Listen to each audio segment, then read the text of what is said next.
Ich werde jetzt das Projekt ein bisschen mehr auf Deutsch, aber auch ein bisschen auf Englisch vorstellen, damit unsere anderen Gesprächspartner ebenfalls den Zusammenhang mitbekommen. Ja, was ist Media Dialogue? Media Dialogue, Eastern Partnership, bedeutet im Prinzip herausgehend aus einem Programm des Auswärtigen Amtes, die ehemaligen Länder der Sowjetunion, die als eigenständige Republiken agieren, mit demokratischen, bei der Entwicklung von demokratischen Inhalten, demokratischen Werten zu unterstützen und natürlich das im Medienbereich zu tun.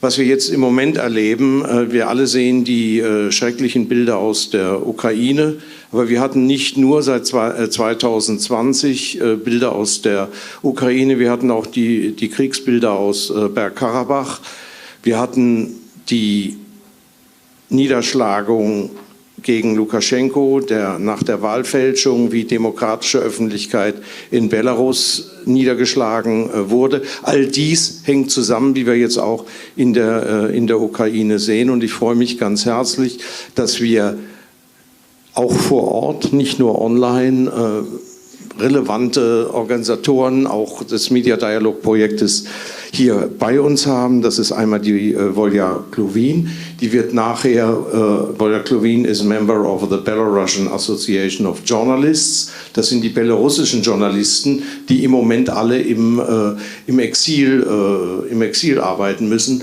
weil sie schlichtweg Angst haben mussten, im Gefängnis zu landen. Also journalistische Arbeit kann auch im Gefängnis enden und kann. Mittlerweile sind, glaube ich, fast 40 Journalistinnen und Journalisten in der Ukraine ums Leben gekommen. Kann auch tödlich für diejenigen enden, die Öffentlichkeit in medialer Form herstellen wollen. Und all dies ist uns als Bürgermedienmacher häufig vielleicht gar nicht so bewusst, wie auf uns geschaut wird, auf die Möglichkeiten, die wir haben. Das ist zumindest meine Erfahrung mit dem Media Dialogue Projekt. Das Projekt startete 2015 nach der Maidan-Revolution in Kiew, wurde gefördert aus den Mitteln des Auswärtigen Amtes. Und wir starteten aufbauend mit Kontakten in die Ukraine zu einem regionalen Journalistenverband in der Westukraine und Beziehungen zur Universität in Kiew, zum Institute of Journalism der Uni in Kiew. Dann kam 2016 der belarussische Journalistenverband dazu und 2018 folgte dann Armenien. Mukotuc Tonajan und Mary Tonajan begrüße ich auch hier ganz herzlich aus Jerewan, die dort eine Kulturinitiative und auch im Bereich Filmemachen sehr aktiv sind. Und Georgien kam dazu mit der Caucasus State University. Mittlerweile setzt sich das Netzwerk zusammen aus 6 Universitäten, mehreren Journalistenverbänden, darunter die Union of Ukrainian Journalists, der moldawische Journalistenverband kam 2020 noch dazu. Und das Ziel ist, den Meinungsaustausch untereinander herzustellen. Kriege zu verhindern war das Ziel, weil die permanente Situation in den ehemaligen Sowjetrepubliken eben keine friedliche ist und oftmals aus dem Fokus geraten ist, wie wir jetzt erschreckt zur Kenntnis nehmen müssen, wenn wir die Bilder aus der Ukraine sehen. Und ich freue mich auch ganz herzlich, aus der Ukraine 2 junge Damen hier begrüßen zu können, die bei OKTV Ludwigshafen, dessen Leitung ich habe, jetzt ein Praktikum machen und auch das gesamte Projekt Media Dialogue sozusagen auch vor Ort weiterverfolgen, in diesem Projektrahmen auch arbeiten, mit den Geflüchteten aus der Ukraine zusammen in Ludwigshafen und darüber hinaus arbeiten und nachher auch ein eigenes Projekt vorstellen können. Das ist die Jaroslava Katolik und die Lina Kushch. Herzlich willkommen. Und zum Projekt selbst, was wollen wir? Wir wollen Journalistenverbände, aber gerade Studentinnen und Studenten der Journalistik, der Kommunikationswissenschaften zusammenbringen, ihnen die Möglichkeiten geben, unter Anleitung von Mediatrainern aus Deutschland. Münster ist ja auch mit 3 mit dreien anwesend, die bei dem Projekt beteiligt waren, Caroline und Felix. Ihr habt ja gearbeitet mit den Studentinnen und Studenten aus Osteuropa. Es gibt auch die Möglichkeit, dann nach Deutschland zu kommen, in einem offenen Kanal zu arbeiten. Und für Demokratie, Meinungsfreiheit und natürlich auch für eine eigentlich für einen friedlichen Weg der Konfliktlösung, insbesondere mit Russland, zu suchen und das Ganze im Kontext von Propaganda, Hate Speech und den Problemen, die wir im medienpädagogischen Bereich ja auch als Bürgermedien bearbeiten. Also es ist ein sehr anspruchsvolles Projekt mit Ländern, die auch durchaus unterschiedliche Interessen und Ausgangslagen haben, aber die sich medial wiederfinden.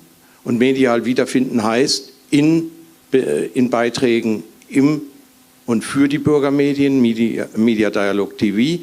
Das wird gleich die Lina Kushch, die im Moment in New York ist, uns erläutern. Da sehen wir auch einen kurzen Ausschnitt, Sendungen, die auch für die Bürgermedien zur Verfügung stehen, zur Ausstrahlung von aktuellen Produktionen, die wir auch in der Kriegssituation jetzt gemacht haben und die auch zeigen, auch Bürgermedien sind sozusagen vor Ort, sind vernetzt vor Ort. Die ukrainischen Flüchtlinge, auch gerade in allen Städten, in denen wir in Deutschland kommen, in jeder Stadt sind ja jetzt auch Gäste aus der Ukraine. Auch dieses sollte für die Bürgermedien ein Ansporn sein, sich mit diesem Thema zu beschäftigen und ähnlich wie wir das vorhin auch gehört haben, aktiv einzubeziehen, auch in die mediale Arbeit.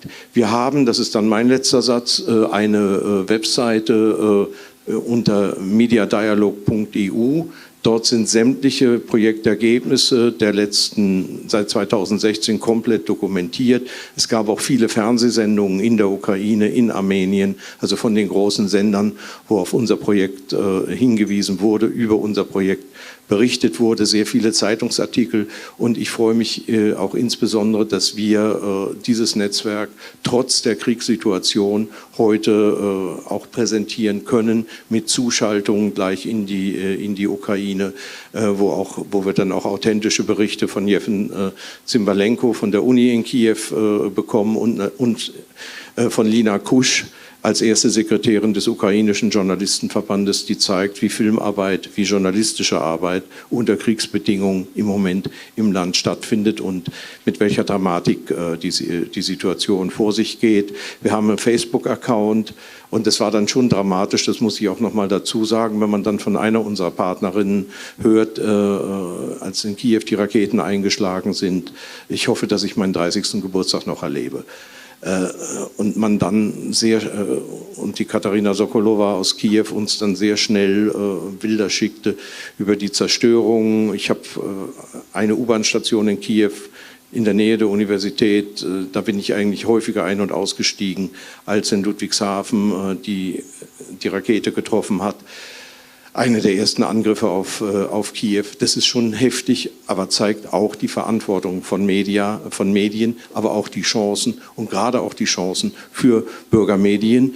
Das einleitend und nun geben wir sozusagen wenn es klappt, aber ich hoffe, es funktioniert, weil ich habe sie schon gesehen, an die Lina Kushch, vielleicht dem einen oder anderen oder der einen oder anderen hier aus unserem Kreise auch bekannt als Moderatorin des Roten Sofas, unserer gemeinsamen Interviewreihe zu medienpädagogischen Fragen mit der GMK, die auch in dem Media Dialogue Projekt sehr aktiv ist. Und dann würde ich Lena jetzt in New York das Wort geben.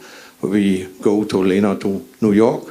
I hope it will work via Zoom. Ja, hallo, ich bin Lina Kushch, ich bin freie Journalistin und seit 2020 Teil des Media Dialogue Projekts. Ich war von Anfang an begeistert, dabei sein zu dürfen, weil es einfach dieses Netzwerk von JournalistInnen, WissenschaftlerInnen, aber auch KünstlerInnen ist, jung und alt, die zusammenarbeiten und die zusammen auch lernen möchten. Das heißt, zum einen geht es im Media Dialogue Projekt ja um das Verstehen von Konflikten in den jeweiligen Ländern, aber es geht auch um das Menschliche, also das gegenseitige Verständnis. Und ich bin dann in Zeiten der Pandemie dazu gestoßen Und dann haben wir versucht, genau das, also diesen Austausch irgendwie online hinzubekommen. Und ich glaube, wir haben es ganz gut geschafft durch Online-Seminare und auch Online-Austausche. Was dabei positiv aufgefallen ist, dass man sehr viele Menschen so erreichen kann, eben durch die Bürgermedien, aber auch durch YouTube. Und so ist auch die Idee für Media Dialogue TV entstanden, also ein Fernsehformat. Da war die Idee einfach, wie schaffen wir es, Menschen, die interessiert daran sind, genau wie ich, genau wie alle in unserem Netzwerk, mehr über die Konflikte, über das Leben in den osteuropäischen Ländern zu lernen. Wie kann man die mitnehmen? Und wir sind 2021 im Herbst, als es wieder möglich war zu reisen, haben wir vor Ort gearbeitet in Georgien, in Armenien und in der Ukraine. Und dann haben wir einfach vor Ort gesagt, so, die Produkte, die Medienprodukte, die Workshop-TeilnehmerInnen machen, unter Anleitung von Caroline Ward und Felix Michaelis war das letztes Jahr, die sollen doch irgendwie Eingang finden und gezeigt werden können. Und so haben wir diese Medienprodukte und weitere Experten, Expertinnen, Interviews zusammengeschnitten. Wir haben sie direkt nach Ludwigshafen zum OK-TV zu Samuel Debus geschickt. Dort wurde der Schnitt und die Postproduktion gemacht. Und somit konnte wirklich das Leben, aber auch eben die Themen, die wir in unserem Projekt behandeln, gezeigt werden in den Bürgermedien und auch auf YouTube. Das heißt, das war schon mal ein super erster Schritt, dass wir zeigen konnten, okay, das ist das Projekt und das machen wir. Und nicht nur die Menschen, die an dem Projekt vor Ort arbeiten, können davon profitieren, sondern jeder, der interessiert ist, kann mit uns lernen und mitsehen, was eben in der Ukraine, in Armenien etc. passiert. Auch jetzt in dieser Zeit des Kriegs, also als der Krieg angefangen hat, der Angriffskrieg gegen die Ukraine, haben wir Media Dialogue TV dafür genutzt, um zu verstehen, was passiert vor Ort, wie geht es den Menschen vor Ort, wie geht es unserem Netzwerk und auch wie geht es der jungen Generation. Und so haben wir Media Dialogue TV weitergeführt und auch diese Videos können Sie auf YouTube sehen und teilweise auch in den Bürgermedien. Ich lade Sie also herzlich dazu ein, sich einfach mal bei YouTube ein bisschen umzuschauen oder auf unserer Website mediadialogue.eu. Ich verabschiede mich jetzt mit diesen Worten. Ich wünsche Ihnen noch einen wunderschönen Nachmittag mit tollen Impulsen. Da Media Dialogue TV aber natürlich ein Videoformat ist, lasse ich Sie mit Impressionen jetzt vom Media Dialogue TV. Die hat Samuel Debus zusammengeschnitten. Vielen Dank.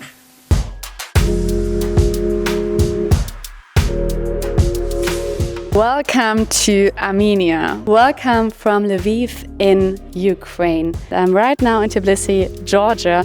We are here now in Kyiv. We are young, aspiring journalists, professional journalists, academics, artists, working together.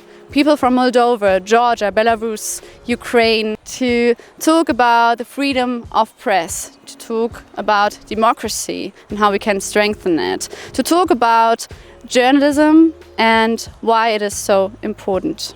You have to network with people, try to get to know them, try to get to know their culture really well, and international experiences are what makes you better as a person, I would say so. So this project is really important, I guess, for international friendship, and we really hope for the better in the media in our country and all the participant countries as well. We have to understand that there are no calm places on this earth anymore. We have to stay alert, we have to fight back in terms of our understanding of what is democracy. The youth, the students are the future. This is a task for the students. And I think it's very important that the students from the former Soviet republics know each other, talk with each other, and exchange experiences.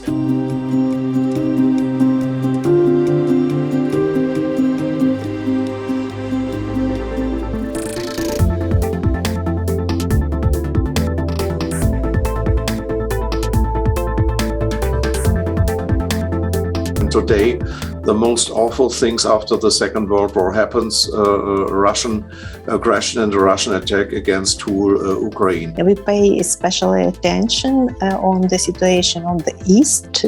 Ukrainian people are protecting not only themselves, but protecting other countries as well, the democratic values, and protecting peace. We need actions, not just words. We must keep that perspective, the European future for Ukraine, alive. I think that it's really a threat for democracy because it was prepared. It was prepared in a very, detailed way.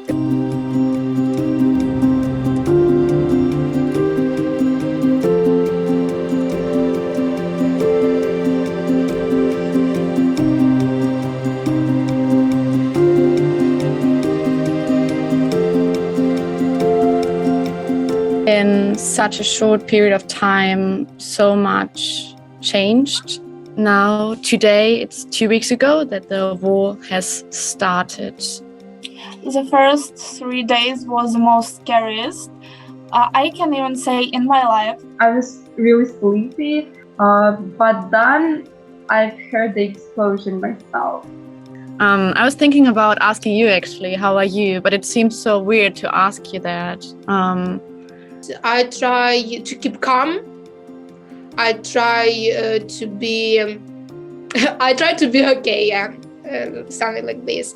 Russian troops are attacking civilians, attacking hospitals, kindergartens, schools. It's a genocide of Ukrainian people because even war has its own rules. Actually, in this situation, we all must be strong. Yeah, must be strong because it's very important for our win. I don't feel sorry. I feel angry. We must stand so the free Europe shall stand. Together we build our common democratic home, and this is Media Dialogue.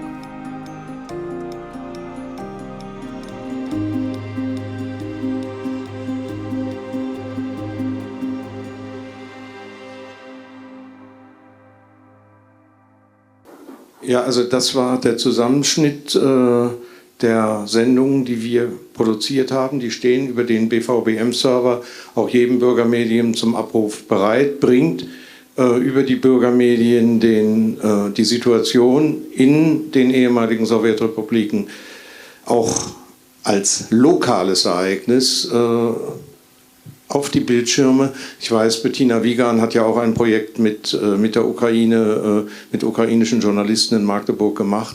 Und das zeigt ja auch und hat ja auch gezeigt, die Ergebnisse, wie wichtig es ist, dass wir auch nach Osteuropa schauen, auf unseren Kontinent schauen. Und vor allen Dingen jetzt durch diese Kriegsereignisse auch sehen, was es an Werten, an Demokratie zu verteidigen und aufzubauen gibt. Und dass Bürgermedien dort eine Rolle spielen können, ist, glaube ich, ist ein ganz wichtiger Punkt. Ich wurde, das kann ich hier auch sagen, von einem Kollegen aus der Anstalt in Ludwigshafen noch im Januar gefragt, ja, was hat denn das mit Ludwigshafen zu tun? Was das mit uns allen zu tun hat, das sehen wir durch dieses Projekt und durch die schrecklichen Bilder in der Tagesschau. Wir werden auch später nach unserer Mitgliederversammlung, da möchte ich auch dann alle herzlich einladen, noch einen Film sehen, den Mukutic Tonajan mit dem Team, was auch im Rahmen dieses Projekts entstanden ist, aus Armenien sehen im Kontext des Bergkarabach-Krieges, den man auch im Zusammenhang sehen muss. Ein auch sehr beeindruckender Film über diesen Konflikt. Wie es im Moment live sozusagen real in der Ukraine aussieht, werden uns jetzt zunächst mal die Lina Kushch als erste Sekretärin des ukrainischen Journalistenverbandes vorstellen. Danach folgt Jeffen Zimbalenko von der Universität Kyiv, Institute of Journalism, und dann werden wir gemeinsam mit Volja und mit Mukutic nochmal eine Gesprächsrunde machen. Und wenn jetzt die Schaltung in die Ukraine zur Lina Kushch klappt, wäre das super. Sie wird es auf Englisch machen, aber ich gehe davon aus, wir sind alle des Englischen so mächtig, dass wir ihr folgen können. Und ich freue mich ganz herzlich, gleich Lina Kushch, mittlerweile auch wirklich eine gute Freundin, kann ich fast sagen, geworden durch intensiven, fast täglichen Austausch. Das gilt auch für Jeffen Zimmerlenko, der auch erst kürzlich noch bei der Territorialverteidigung, bei der Verteidigung von Kiew aktiv war. Also das hat alles einen sehr, sehr realen Bezug und einen sehr, sehr persönlichen Bezug. Ja, wenn wir jetzt Lina Kushch, you are here, I see you. Can you start with your keynote and bring us the latest news from Ukraine and from the work of the Union of Ukrainian Journalists under this cruel and very, very dangerous war conditions. And thank you very much that you've made it possible to join our conference in Berlin today. So you have the microphone. Good afternoon, Dr. Ressman. Good afternoon, dear friends. Thank you for the opportunity to share the information about the situation in Ukraine and about the work of Ukrainian journalists now. Russia's large-scale invasion on Ukraine is not just the biggest war in Europe in 70 years, as it was said. This is the first war the world is watching online. So information flows are so important, no less important than weapon supply, and therefore I would like to talk about the role of journalists and how the war affected our work. The first trend is the growing demand for information from professional journalists. This troublous time, people are tuning on to trusted sources for information, like traditional media. National and local media recorded large jumps in the number of visitors or viewers in the early days of Russian invasion. And now the first thing I do when I woke up is grabbing the phone and checking the news feed, and I check the news feed all day until late evening. And when I woke up at night from the sirens sounds, I grabbed the phone as many Ukrainians. So many things are shown by Ukrainian and foreign journalists. For example, mass killing of civilians in Bucha, or shelling the maternity hospital, or any shelters for civilians in Mariupol as well. These things show how the war through the people's story, and it can do professional journalists only. The second problem for professional community was the safety of journalists themselves. I represent the largest journalist organization of Ukraine, a National Union of Journalists of Ukraine, with 18,000 members. Most of us had no experience in covering the situation in combat zones before. But since 24th of February, the first problem was the safety of journalists, including local journalists in combat zones, providing them the special equipment. And since the beginning of invasion, 21 media workers have died because they worked as a journalist in dangerous zones. They are at the date of our union, and among the dead are journalists who has a big experience of working as military correspondent in many places around the world. However, the inscription press is no longer protect the fighting in Ukraine, where Russia uses all kinds of weapons and neglect the rights of journalists. So we draw the attention of our foreign partners and for our foreign colleagues and call to our colleagues to demand from Russia and to demand to Russia to touch the rights, journalists' rights. And we emphasize that journalists are no combatant. They do their job. In addition, the Ukrainian media are facing new ethical problems. At the beginning of the war, the Ministry of Defense issued the rules for journalists. This is a list of information which are not allowed for sharing. For example, the information about location of military units, or for moving routes, or about the equipment or technical support and such other. And 2 points of these rules raised discussion in our professional communities. The first one was a ban on reporting the effects of shelling, immediately reporting after the shelling. And the second one was the dissemination of information about shelters, about evacuation routes, and about any other places for gathering civilian people. We receive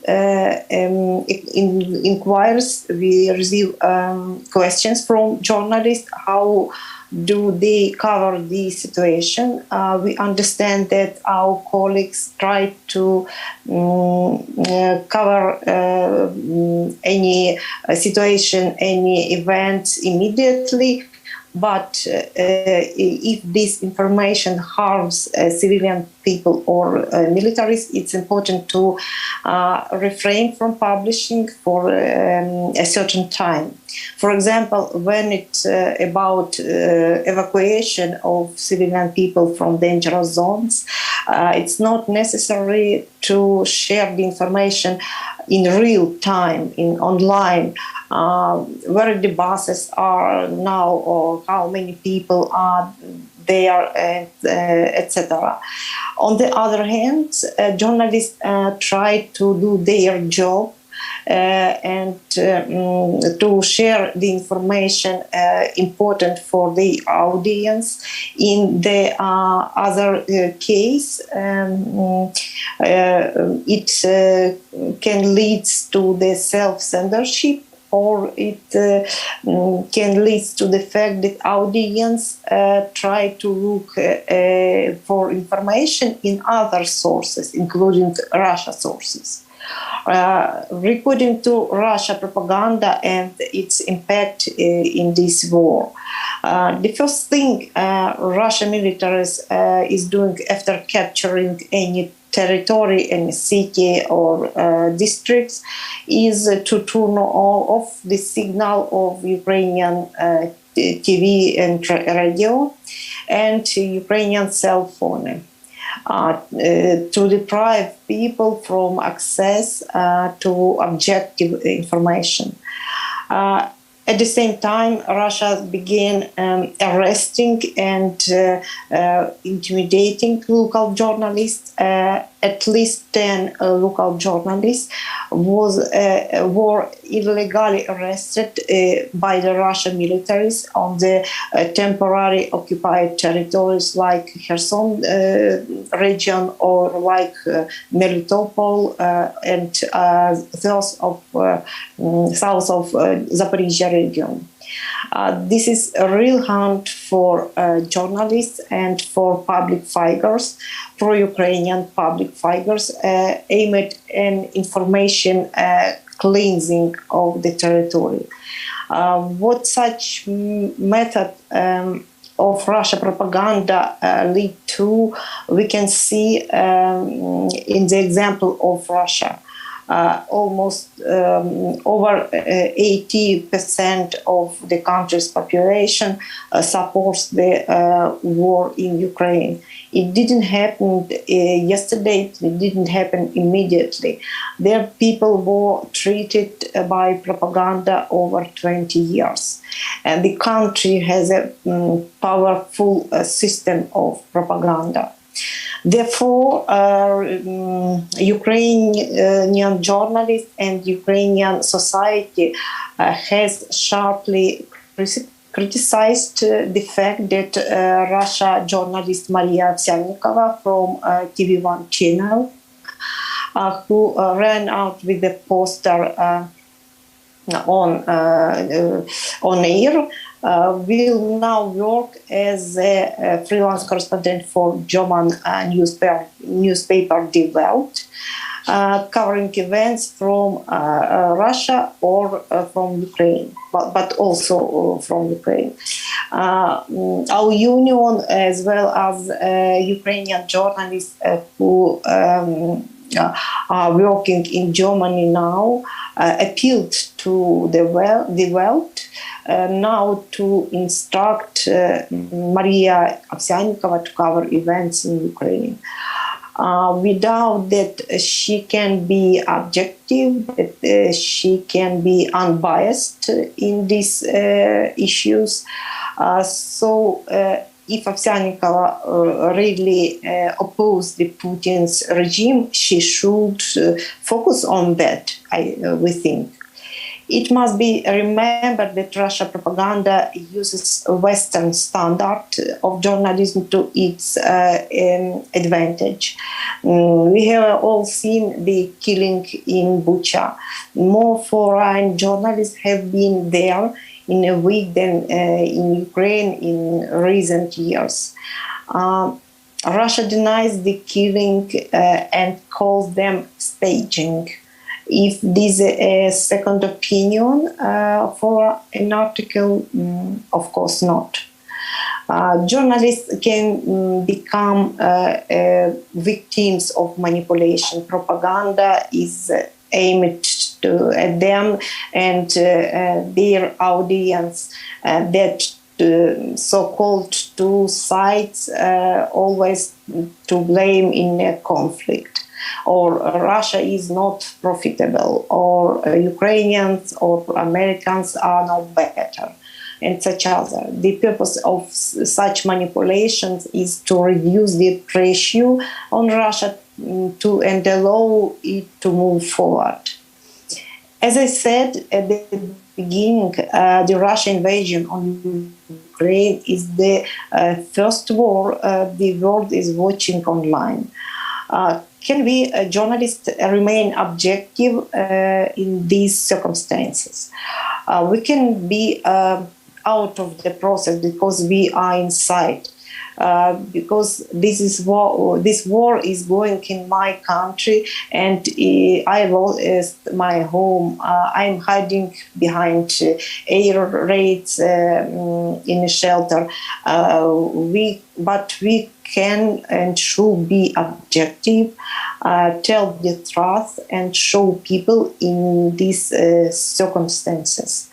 National Union of Journalists of Ukraine launched with a net of journalist solidarity centers in 3 cities of Western Ukraine. It's our first experience. We try to help all Ukrainian journalists who cover the situation in the combat zones or who left their regions for the safety place. And since the first week of working those centers, we get over 50 Ukrainians applied to us. Such centers established by National Union of Journalists of Ukraine by support of European Federation of Journalists and International International Federation of Journalists, operate in Lviv, in Ivano-Frankivsk and Chernivtsi, and any journalist from any region can ask and get help from us, for not only journalists who are in Western Ukraine, but from all over Ukraine, and foreign journalists as well. We help foreign journalists with accreditation, with any advices about transportation or meetings and such other. So in time of war, we can see that the fact-checking becomes a key factor in the work of journalists. So Ukraine provides foreign journalists sources and opportunity to report, live, or visit places in the front line and speak with local residents and experts. We can see the public interest in our jobs, so Ukrainian journalists are still working under this pressure and under these circumstances. Thank you for your help, and if you need more information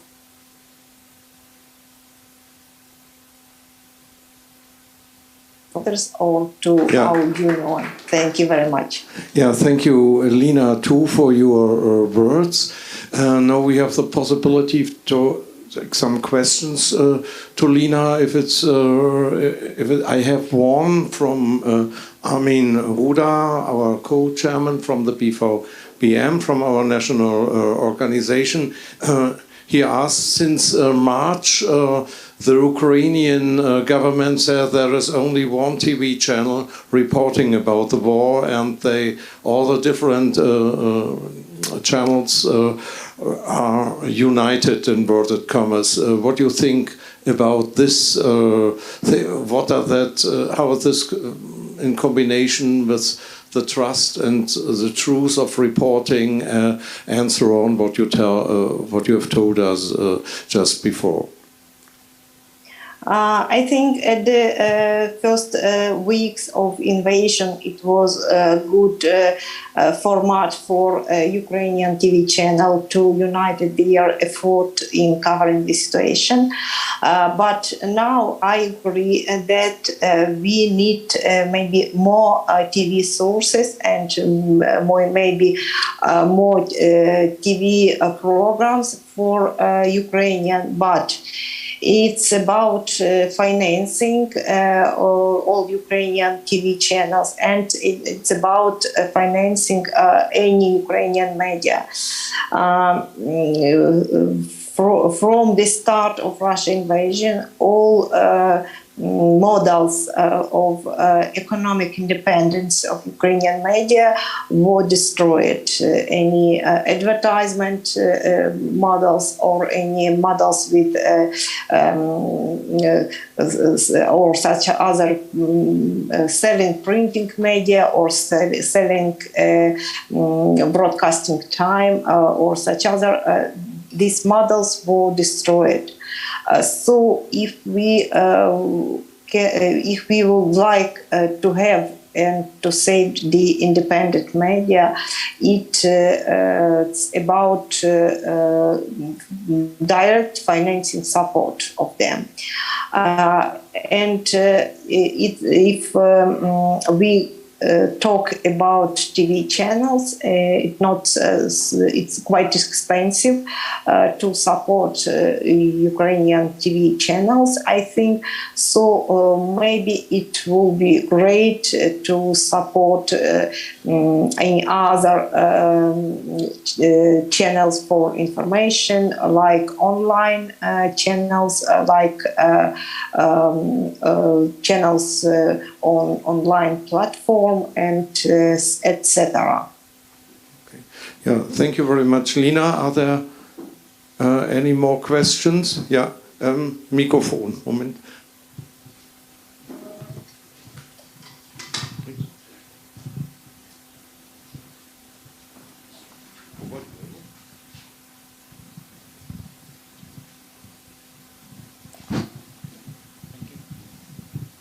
Okay.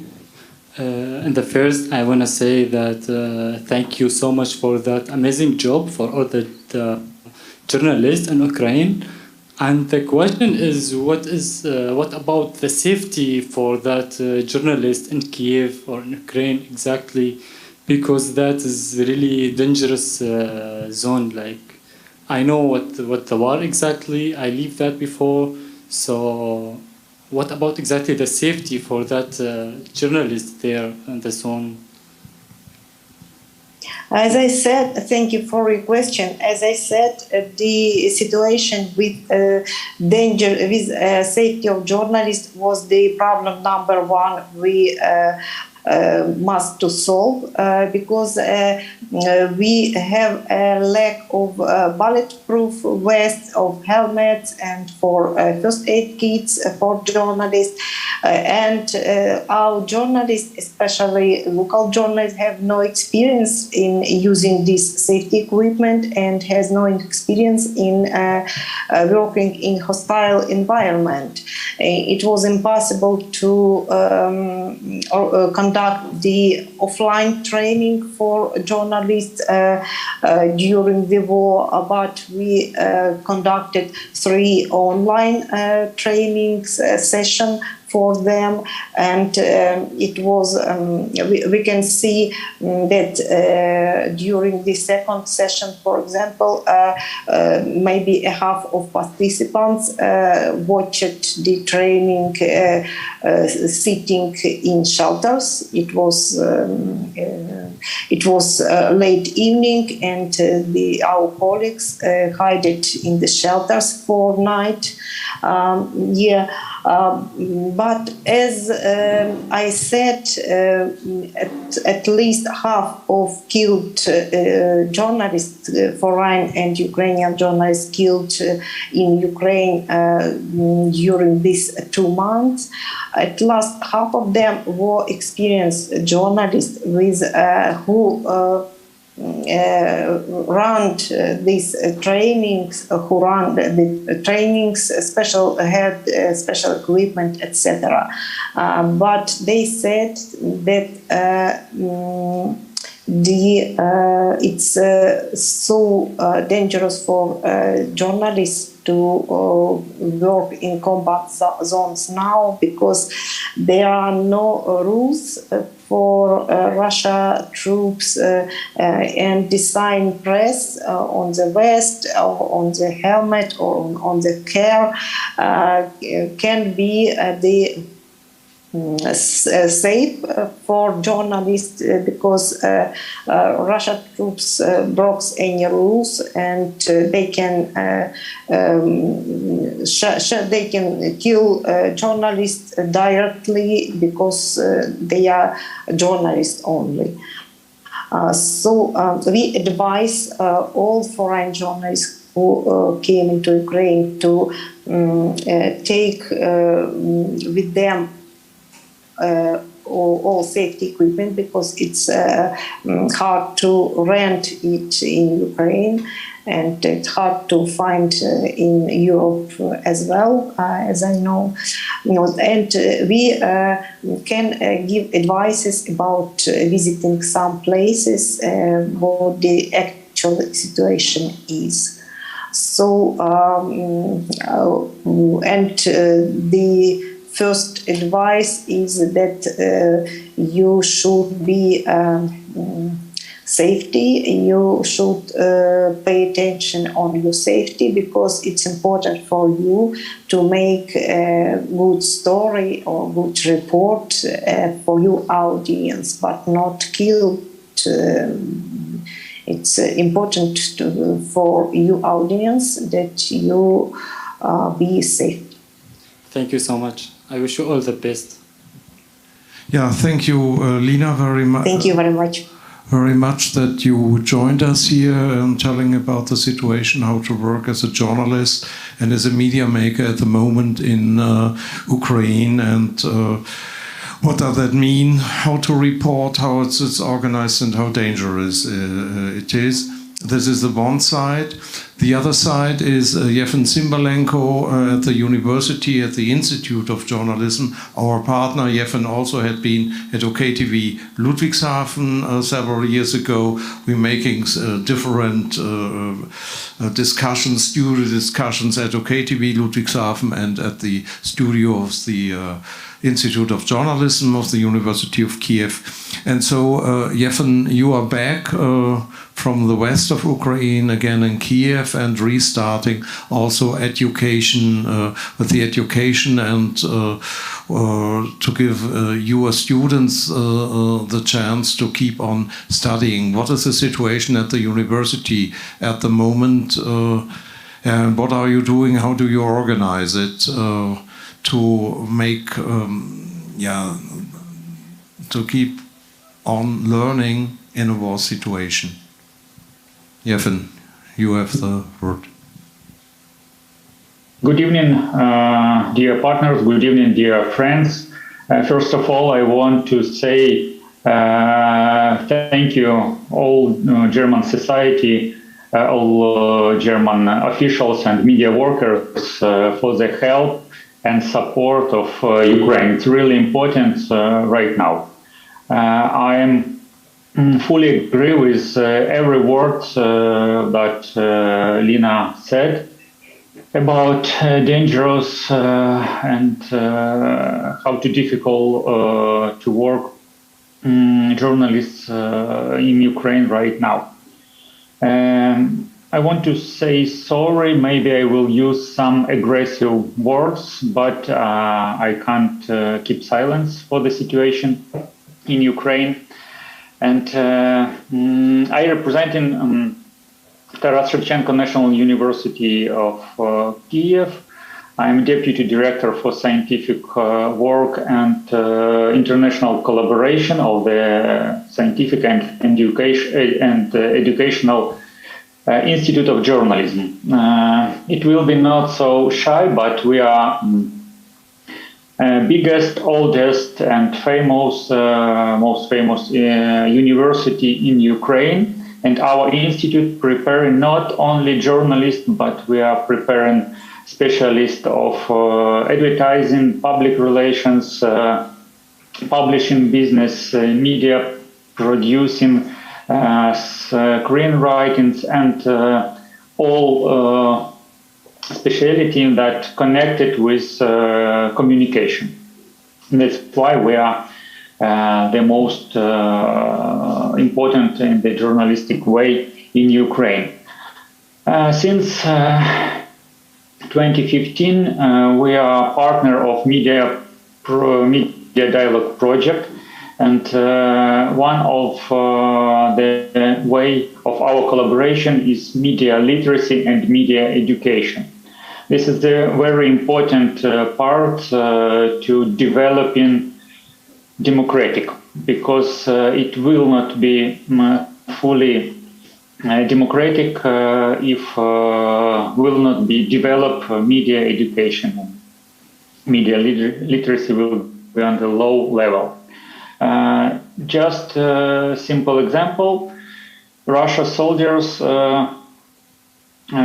not think that Ukrainian people are people or person. They think that we are monsters who are killing Russian men for joy, who drinking blood of Russia's people who eat Russia's newborns, and it sounds funny, it sounds terrible and absurd, but this is the way of Russia propaganda.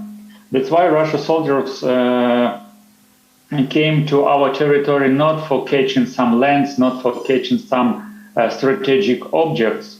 They came here to kill all of us and destroy every Ukrainian person on our land. That's why I say thank you for the German support, because we are not just protecting our lands, our families and our democracy.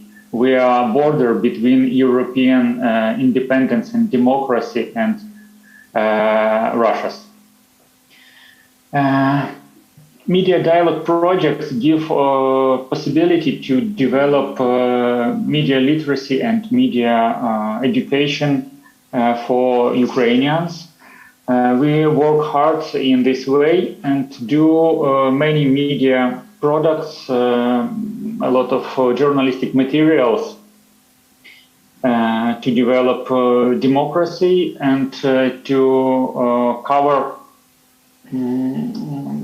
situation in our countries. I mean, Ukraine, Moldova, Belarus, Armenia, because all our countries has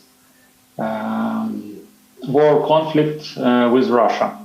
And now this conflict, not only conflict, it's a real war in Ukraine.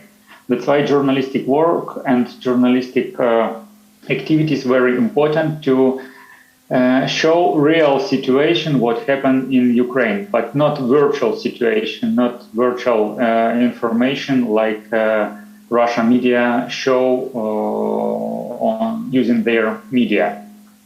We're preparing journalists for work in Ukrainian media and international media. We have approximately 1 month paused because in Kyiv was really hot and dangerous to work. Many rockets flying in the sky and we hiding in shelters. But now it's a little bit quiet and we can continue our work. We want that our students finishing these study years and do all our best to do this. We are working distantly and we invent new way of study. It's called like asymmetric education. It means that if a student have possibility to be online on lection, the student is present. If not, have not possibility, we prepare materials and tasks, and student in any time can do these tasks and have some marks and have some results of their study. This way give more fluent possibility to teachers and to students for work. In this way, we try to finish this study year and give diplomas and give final evaluation for the students. University work in distance way, but it's impossible to do everything distantly. We need to go to the university and do some things directly. It is still dangerous right now, but we need to do it, and this is our work. Teachers, according to Ukrainian legislations, can't serve in on the war in military. That's why they need to teach students and pupils. This is our mission during this war. This is our help to our military service, and this is the way to our victory. Thank you.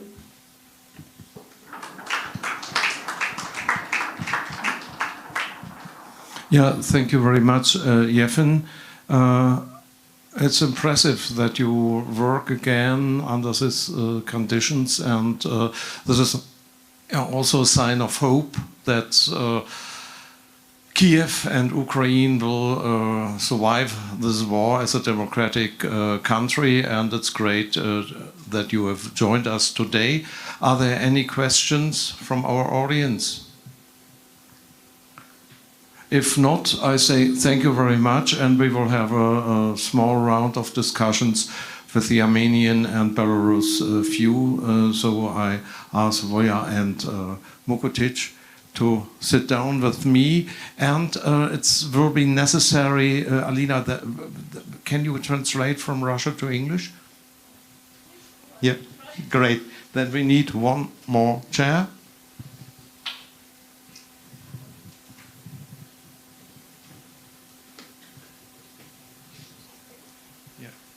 I go in the middle, and I think Alina can sit.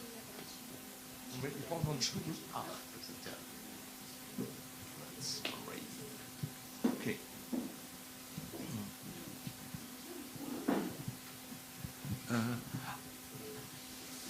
English, yeah. I think Mukotic is.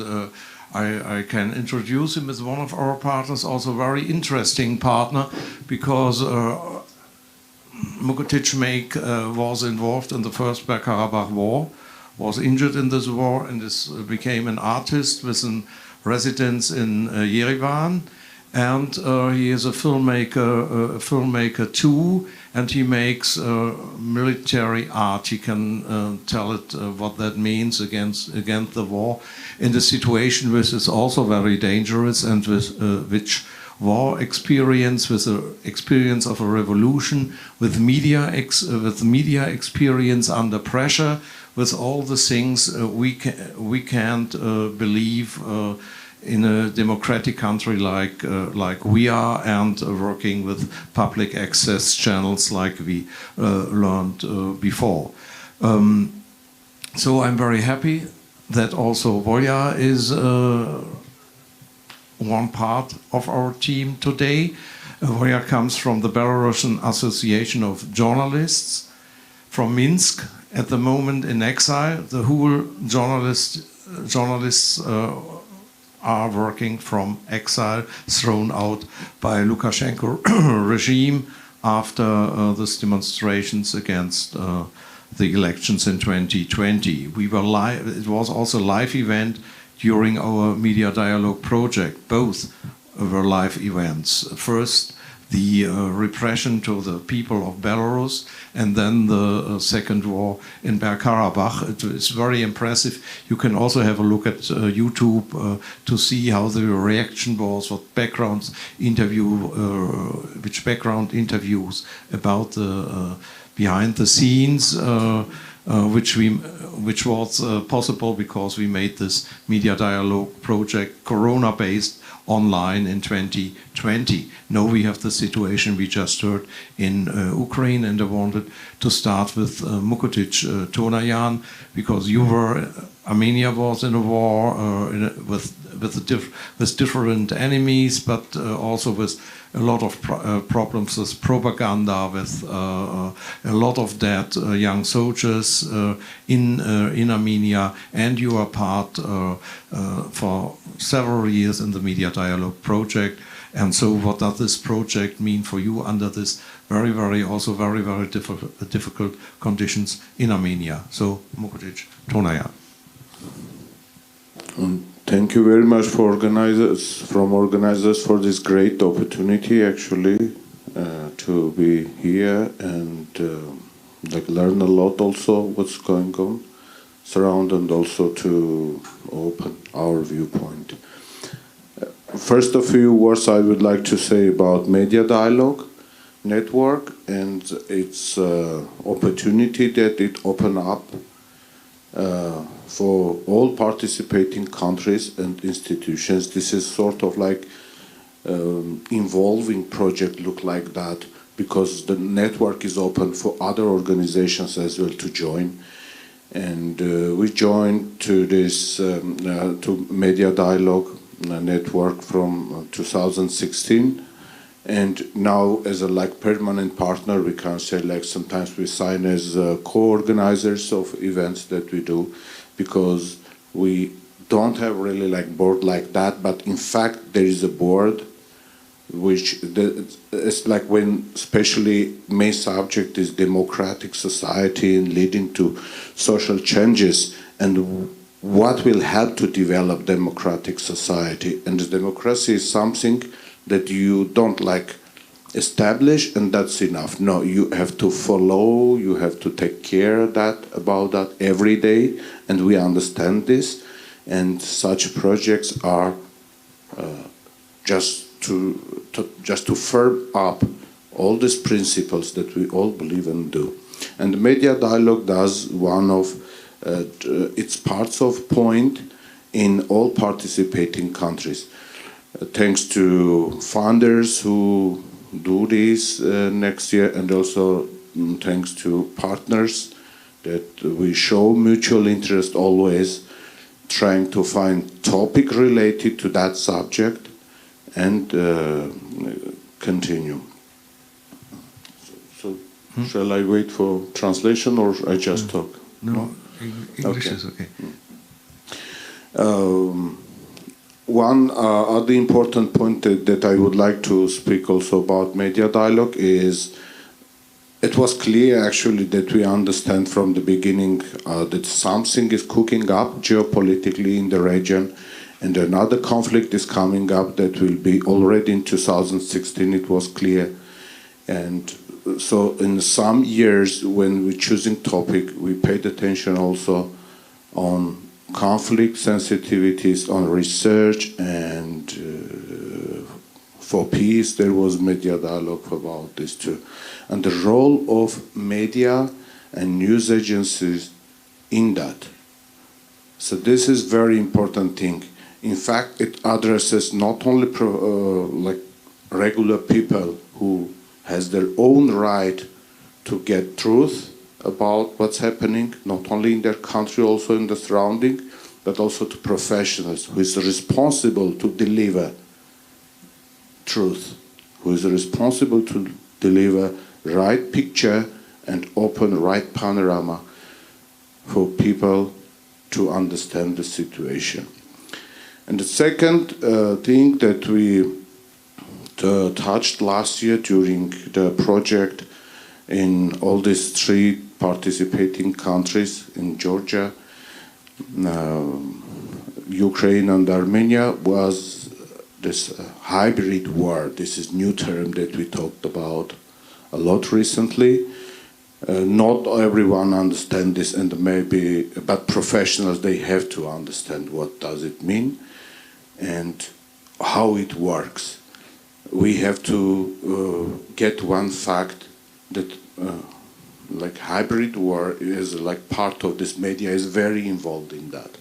And it starts much early than real military actions, and it maybe never ends, I can say, like if there is still ambitions part of like military side. It can continue much longer after stopping military actions. So we have to pay attention on that to see how it works, who can become potential partners of such events like if happen.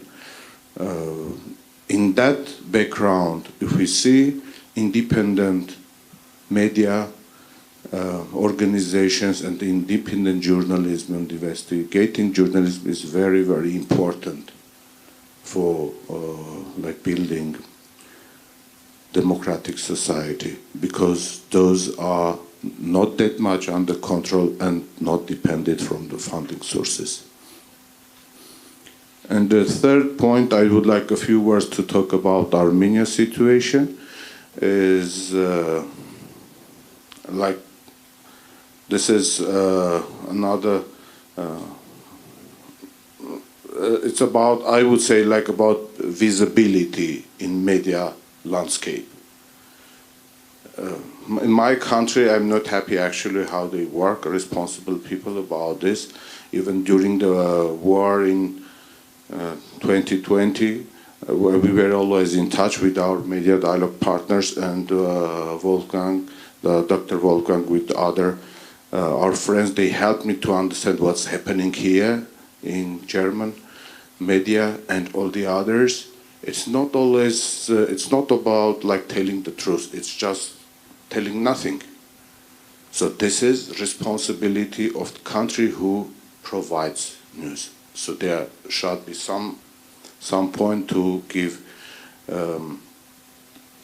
right information to be visible. Otherwise, like I remember Wolfgang told me there are only like news from one side, which is of course a pity to having such situation. And I would say that that was not good lesson for our country, that there still continue being not that serious on that, not thinking about international relationship, like partnership in media, and providing news to through partners to open up situation. Sometimes it looks as very far that country, but what's happening there, this can unexpectedly appear as one of the parts of impact in a next country. Maybe COVID situation is one of the, I can say like metaphorically shows us like there is one infected guy and the next month the whole world is infected. So this is how it works also with news, like gossip technologies. It can be fake or non-fake. In that point, I would say it's also easy that in such situation, if you don't have real, I'm afraid to look at like a censorship, but it's not censorship, but kind of like a regulation in that field, then can be many news coming up, and then later will be very difficult to define which one is real, which one is not, which one is official, which one is really telling true. I would say this is media dialogue project is really one of the very important points also for Armenia as a participating country for future development. This evolution is visible, like if we say first when we participated in the stage that we got now. Yeah, thank you very much, Mukutic. If there are questions, I think we can first hear Voya, and then we can, everyone can answer to the question. Yeah, to the situation in Belarus, I told some words before. The Lukashenko regime, after the stolen elections, made a very brutal method to make a civil war, inverted commas, against the population. I remember very well when young journalists from Belarus had been at OKTV at Ludwigshafen, and one of the participants wrote an article about the possibilities of public access channels, offene Kanäle, how to use this to express their own opinion. And his last sentence in his press article was, I don't think that that would work in Belarus because we have different mentalities. This was the sign for the censorship.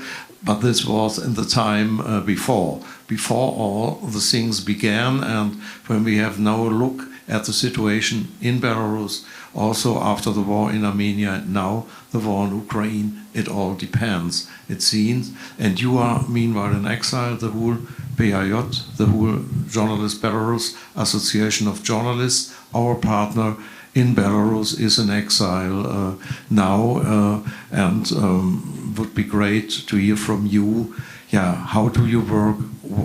What's your view to the situation in Belarus and in the surrounding also, included the war in Ukraine, and what are Belarusian journalists are doing, and what can we do for them?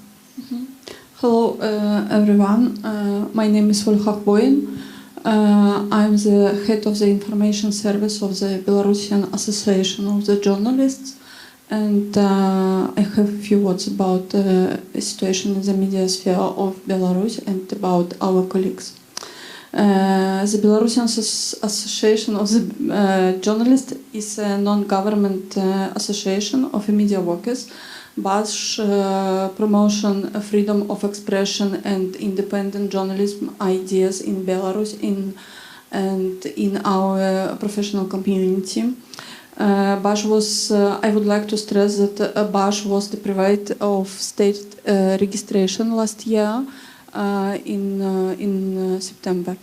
Like hundreds of other non-government organizations, and there is a criminal liability for activists of an unregistered NGO in Belarus. When you work from BASH in Belarus, you can be behind bar. First and foremost, the BASH has survived, and after the wave of repression in 2020 and 2021 years, and we continue to work, and BASH continues to do monitorings and educational projects, and the information services service also are working, but we can't gather journalists of offline events or conduct lecture or any meetings. Also, BASH was created as a human rights organization, and now this is the main function. And we have legal assistance, and we also constantly monitoring media sphere, as I said. And all figures from international reports are data from BASH and results of our work. And since August 2020, the situation regarding freedom of expression in Belarus has been among the worst in Europe before war. And media outlets and journalists face unprecedented repressions. And the government has detained journalists over 650 times and used violence against journalists to 80 journalists and more than 60 media representatives are under criminal persecutions. And now 24 journalists are behind bars. 24 journalists are behind bars in Belarus in this moment. And now we understand that Russia needed the destruction of the media sphere and civil society in Belarus, so that no one opposes their troops in Belarus in this year. In general, the situation of the media sphere of Belarus has calmed down a bit. It was a very difficult time last summer and early autumn last year, because after the wave of repressions, journalists, urgently left Belarus, and it was a period of panic and misunderstanding. But now the media developed new politics and understood what they were doing. But not all journalists left Belarus. Some our colleagues stay in Belarus under risks, and it's not much. And we can see that there is not much news from Belarus now. And for example, last week, my colleague and my friend, Oksana Kolb, editor of the Novy Chas newspaper, was detained and charged with massive riots. Oksana did not leave the country, and she said that security forces should leave Belarus, not me. And now she is behind bars. And since the first day, also I should stress that since the first day of Russia's invasion of Ukraine, Belarusian independent media have carried out timely and systematic and professional reporting on the war. They are providing Belarusians with objective information that counter the propaganda and disinformation which coming from Belarusian and Russian governments and state media.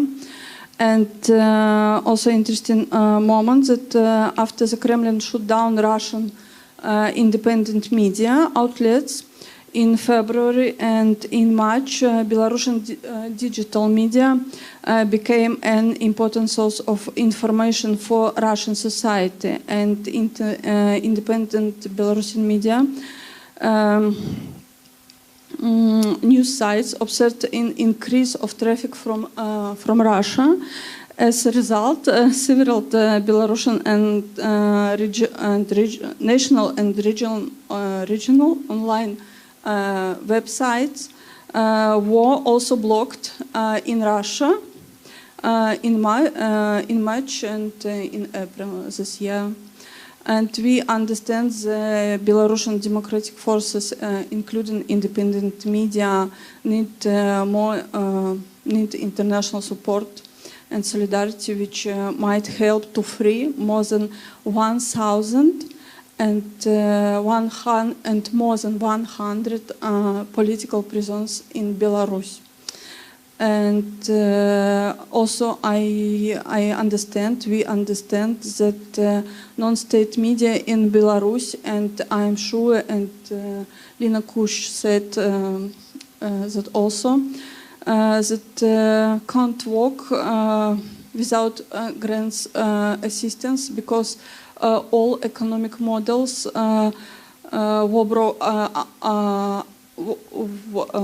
broken. Because in Belarus the authorities broken them and destroying the editorial offices, all. And in Ukraine the war. And but we know and understand that the role of media is important. And these channels, people can receive normal information, not propaganda, crazy. And everyone understands how this affects the worldview and what propaganda can do with our mind. And therefore, it's important to support media sphere of both Belarus and Ukraine. I think it's all. Sure. Yeah.